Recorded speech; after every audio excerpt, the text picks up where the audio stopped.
Hello and welcome everybody to another episode of Small Talk with Shibby, my LCS post-game interview content. I'm here with EG's AD carry or bottom lane player, Unforgiven. After a back and forth 5-game series, they take the W against TSM. And Unforgiven, I want to get right into the whole thing, right? I want to understand, what is the mentality like going into that game 5? Because none of the games were really that close, right? Game 1 was TSM's, games 2 and 3 were EG's, and obviously game 4, TSM, pretty handedly beat you guys. After you kind of slipping into that 2-2 scenario, what is that mentality like to give Revenge the Aatrox, to put you something on the Aphelios, a late game carry centric kind of ADC? Like, what is the mentality going into that game 5? The mentality for game 5 is like, just pretend it's like a best of one, and like try to play as good as you can, and hopefully you win. That's pretty much it. Like, I don't want to overthink it too much. So just go with the mindset like, it's a new game, it's a best of one, and yeah.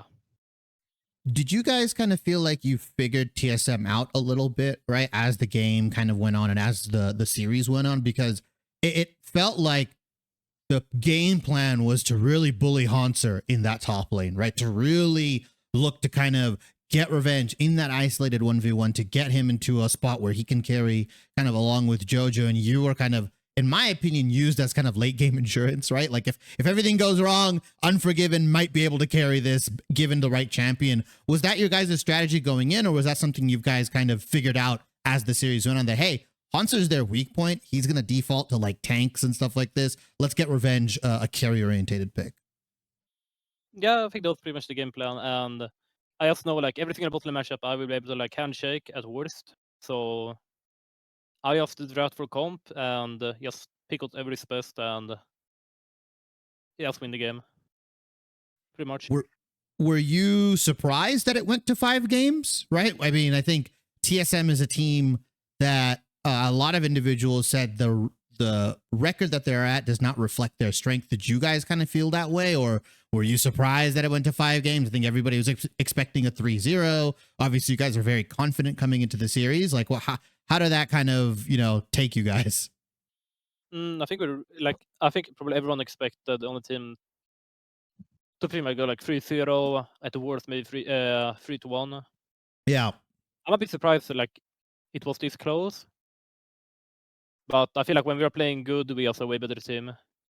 The thing with us is like sometimes we just have the game where like, yeah, we're like losing giga hard. And, talk to me about kind of the inter best of 5 meta that kind of happens, right? Because obviously there's an overarching meta that's everybody has to read on, but then within the best of 5, certain kind of picks become priorities. Some of these picks deprioritize. Yeah. I think things like the Kaisa, right? We were expecting a lot of priority from both of you guys. I think Rel got high priority at one point. Ari, like, how does that kind of happen, and why does that happen? I don't know for sure, but usually it's like some pick just works better for both the teams. Is it more of like, go? And we kind of figured out like if we get Rakan, we have a real chance of winning. And obviously, yeah, that was obviously. Yeah, obviously you guys are now playing with Sheiden in the jungle. It's been a couple weeks now. What kind of dynamic does he bring to EG versus Armeo? Because I think from my understanding, you guys are prepared to sub them out individually, like depending on the situation. What does kind of Sheiden bring that Armeo doesn't, and vice versa? I think they're bringing pretty much the same thing, but like the thing with Sheiden, like this guy used to be like a really, really good carry champion, like carry player, but like he's playing Sediani and that type of stuff. And so it's kind of the same.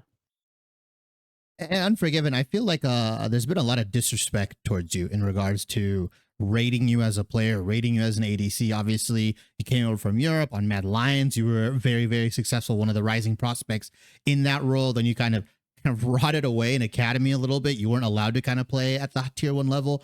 Do you feel that you've been kind of underrated? Obviously, you got 3rd team All-Pro, but I feel like throughout the season, you've been very underrated, even though there are analysts, pundits that are like very highly rating the way you play ADC, how you itemize, the rune choices. It seems like you're always looking to kind of be a student and the study, kind of a student of the game. And do you feel like you had something to prove this split and just obviously in this best of 5 as well? I'm trying to not like think about like what people think about me, like if they think I'm good or bad, kind of useless. Like I just want to play good. And at the start of the split, like I felt like a tiny bit nervous. Like I knew I was good enough. But it's just that it really sucks when you go from like being at a high level and you're Of actually course. showing that you're capable of like actually performing like at high level. Because like a lot of people were thinking that also like consider a top 3 ADC the entire year in Europe since it started. And yeah, and then you just don't just go back into like to academy for no reason. Like it's really boring. So I kind of felt like a bit pressured that I had to like perform and show that I'm still good at the game. And I think I've been doing that quite good. Even though there is like a lot you can improve on. So yeah. Of course, of course, of course, and part of that has been obviously due to your laning with Eyla as an individual. Obviously, with all the supports that you've played with in your time, what do you like about having Eyla as a support? Are you guys just like on the same page, in sync? Is he very aggressive? Is he very flexible, kind of open to the game? I feel like you're somebody that to lane with somebody or to have teammates, you need teammates that are very open to, maybe changing their play style or changing the way they think about a champion, right? I feel like you're one of those individuals that's like that. And I feel like you need somebody in that bottom lane role that's similar to you. Mm, like I feel like myself, like I'm really adaptable to like what type of support I have. Mm-hmm.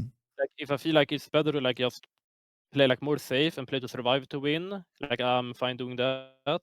And if I feel like I'm more of a need to actually like punish bot lane to win a game, like I will just play more that way. Like it really depends on like what team I'm playing in, like what type of supports I have. I Or just like what type of I feel situation like you're in. yeah, like I feel like I'm a really adaptable player to like how I need to play the game. Yeah, and I think some would look at your play style and kind of overgeneralize it and say, "Oh, Unforgiven is like this cleanup style ADC, blah blah blah blah blah." But like even in Europe, you're playing things like Draven, right? You're one of the few Draven players over there. You're playing really aggressive, like you said. Is that adaptable play style just kind of what you've seemed to understand? Like, hey, EG needs me to stay alive, clean up fights. Jojo and Revenge are going to go and they're going to do as much damage as possible, or do you want to play that more like 2v2 aggressive lane stomping style that I saw you in Europe do? I mean, for me, like I literally don't care like what type of plays that I need to play.